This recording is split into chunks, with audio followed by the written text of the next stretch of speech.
Shinobido, Way of the Ninja is a stealth action game developed by Acquire known for the Tenchu series, published by Spike in Japan and Sony in the EU. It was released in November 2005, but I didn't get my hands on it until mid-2006 after its EU launch. I bought it spur of the moment from a music store that had it shelved in its very small gaming section. I didn't really know what I was in for, and I bought it full price for £50 sterling, which was a big deal to me at the time because I didn't have much money to spend on video games back then. I don't really remember why I bought it, but I am glad I did, and let me explain why. This game was ahead of its time for 3D stealth action console games. There was nothing really like it at the time, and in my opinion still haven't been many games that do stealth action in this way or with this level of detail. From just looking at it, it doesn't seem like anything special. Even a quick sit down with the game feels a bit awkward and unintuitive for most players. However, there are truly amazing things about this game that have kept me coming back to it year after year since its release, so I've been playing it for just under a decade now. It is an open-ended game in every aspect. You pick which lords you wish to serve, which missions they offer, and you can tackle the missions, usually in a variety of ways.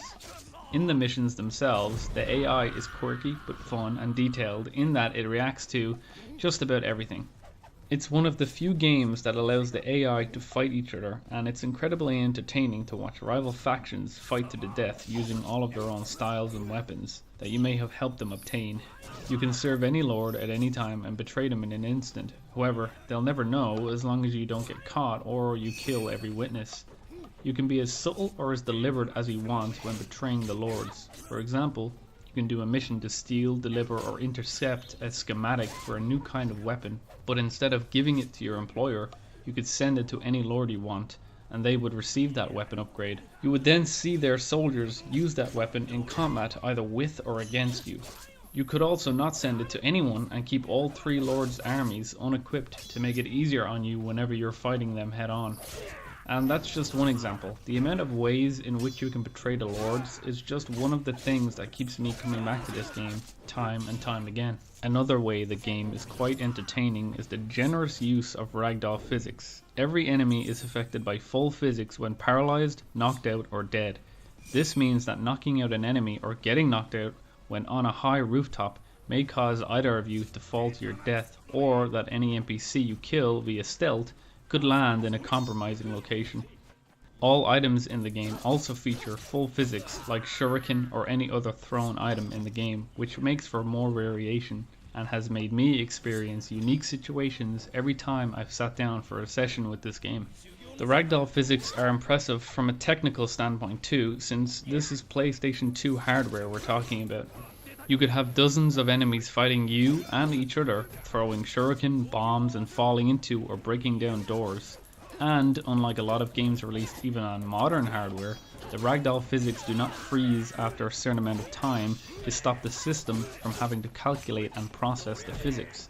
Bodies that have been long dead will still get thrown around if there's an explosion. The player and NPCs alike will trip over ragdoll bodies.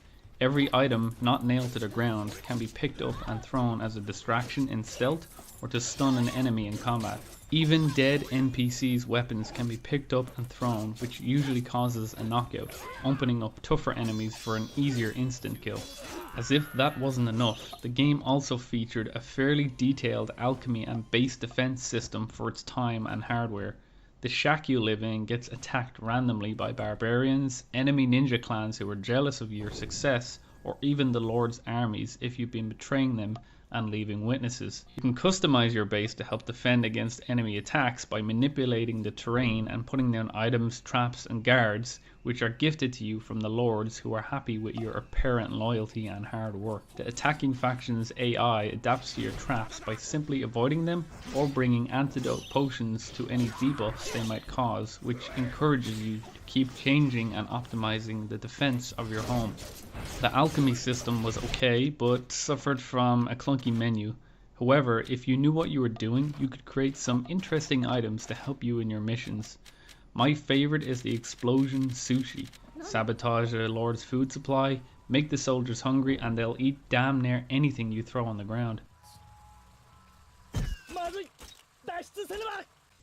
It was one of the few PlayStation 2 games to support a 16:9 aspect ratio. Because of this aspect ratio support and the fact that I play it on PC, I can up the internal resolution to 1920 by 1080 and the game fits perfectly with the screen, no stretching or warping, and no cinematic black bars. You could also select the original Japanese voices with subtitle options typical to the PAL region.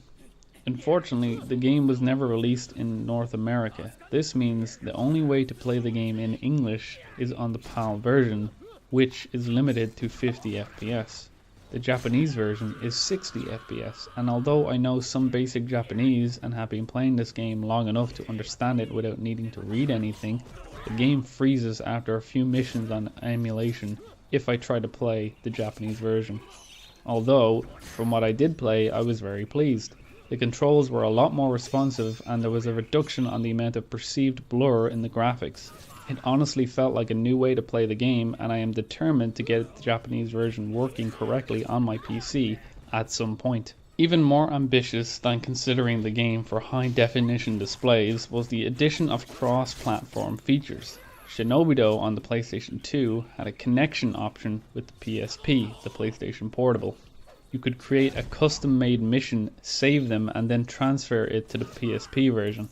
Although I never did like the portable games, it was a user-empowering feature to add. Players made use of the mission creator to the point that the development team added 130 fan-made missions as an expansion pack to the game in 2006. I have not played any of the sequels except for the first portable title, but I hated it and didn't play for more than an hour. As for the latest title, it's a Vita exclusive, and although I have access to a Vita, I'm not interested in gaming on it whatsoever, so I don't feel like that would be a worthwhile investment right now until Vita emulation becomes a thing, or they decide Shinobido could sell well on a PC. I played the bulk of Shinobido on my first PlayStation 2, then migrated my save onto a backwards compatible PlayStation 3 during its launch year by using a memory card converter.